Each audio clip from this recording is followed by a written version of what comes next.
বৰ্তমান সমগ্ৰ ৰাজ্যত বিদ্যালয়সমূহৰ গ্ৰীষ্মকালীন বন্ধৰ লগে লগে আৰম্ভ হৈছে বিভিন্ন কৰ্মশালা। নগাঁৱৰ মৌখাটি গাঁৱতো আৰম্ভ হৈছে গ্ৰীষ্মকালীন বাঁহীবাদন কৰ্মশালাৰ।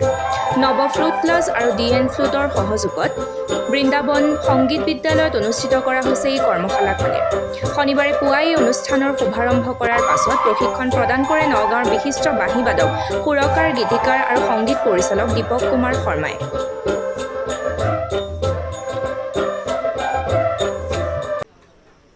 এই বিষয়ে মানে ইয়াতে যিমানখিনি ষ্টুডেণ্ট আহিছে গোটেইখিনি ষ্টুডেণ্ট সম্পূৰ্ণ পৰিপক্ক ষ্টুডেণ্ট অহা নাই। গোটেইখিনি কোনোবাই এনেকুৱা হৈছে, কোনোবাই বাঁহীটো কেৱল ল'বলৈ শিকিছেহে, তাৰ স্বৰ এটা কোনোবাই ভালমতে উলিয়াবলৈ পৰা নাই খুব ভালমতে, কিন্তু কিছুমানে খুব ভালমতে বজাব পৰা ষ্টুডেণ্টটো আছে। গতিকে কি হ'ল, তেওঁলোকক এই আমাৰ যি বৃন্দাবন সংগীত বিদ্যালয়ে বিশেষকৈ নৱ আৰু তেওঁৰ লগত কেইজনমান আছে, এইকেইজনে যি অপৰিসীম কষ্ট কৰি এই কৰ্মশালাটোৰ আয়োজন কৰিছে, তাত তেওঁলোক এটা কথাত উপকৃত হৈছে যে তেওঁলোকে অন্ততঃ আমাৰ যিখিনি এই লোকসংগীত আছে, এই লোকসংগীতখিনি তেওঁলোকৰ এটা আয়ত্তলৈ আহিব বুলি তেওঁলোকে ভাবিছে। আৰু ময়ো তেওঁলোকক সেই লোকসংগীতৰ যিখিনি আছে, আমাৰ যিডাল শিপাডাল, মানে এই শিপাডাল যাতে হেৰাই নাযাওক, তেওঁলোকে যাতে তাৰ এটা সুৰৰ এটা জ্ঞান এটা যেন তেওঁলোকে পায়, তাৰ কাৰণে মই তেওঁলোকক দিবলৈ চেষ্টা কৰিছোঁ। কিন্তু মই এইটো কথা নকওঁ যে তেওঁলোকে সম্পূৰ্ণ আয়ত্ত কৰিব পাৰিছে বুলিও মই ক'ব নিবিচাৰোঁ, কাৰণ ন শিকাৰো আছে। তেওঁলোকে সকলোৱে বাঁহীটো খুব ভালমতে এতিয়ালৈকে শিকিব পৰা নাই, কিন্তু তেওঁলোকৰ এটা ধাৰণা এটা হ'ব যে বাঁহীটো এনেকৈ বজাব লাগে, এইটো বাটেৰে গ'লে আমি এনেকুৱা এটা আমাৰ সফলতা এটা অৰ্জন কৰিব পাৰিম। সেইকাৰণে মোৰ খুব ভাল লাগিছে। আৰু এইটো এটা পৰিৱেশ, মানে কি হয়, এনেকুৱা কৰ্মশালা মই মোৰ জীৱনত আজিৰ তাৰিখলৈকে এনেকুৱা কৰ্মশালা, বাঁহীৰ কৰ্মশালা মই কৰি পোৱা নাই।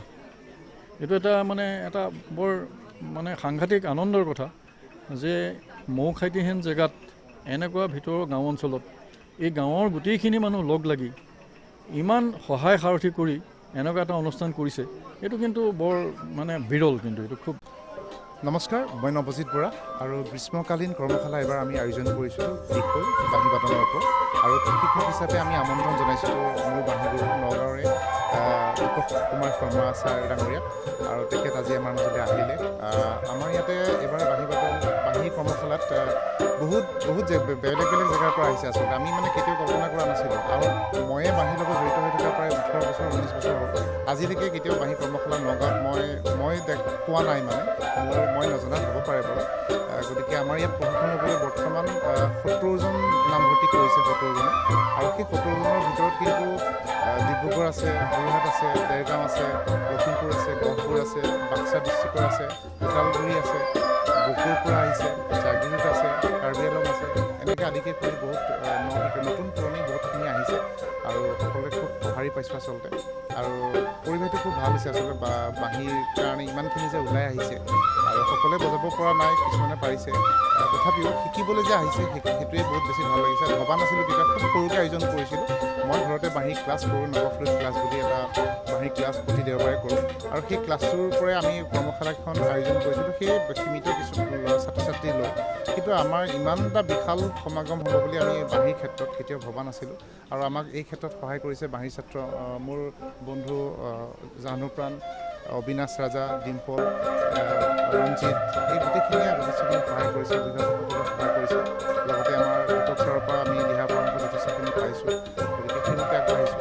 আশা কৰোঁ ইয়াত কৰ্মশালা কিমান দূৰ থাকিব পাৰে নাজানো, কিন্তু পিছলৈ তেওঁলোকে একোজন ভাল বাঁহীবাদক হ'ব, আৰু বাঁহী শিকিবলৈ এটা আগ্ৰহ তেওঁলোকৰ মনত জন্মি উঠিব। BSN 24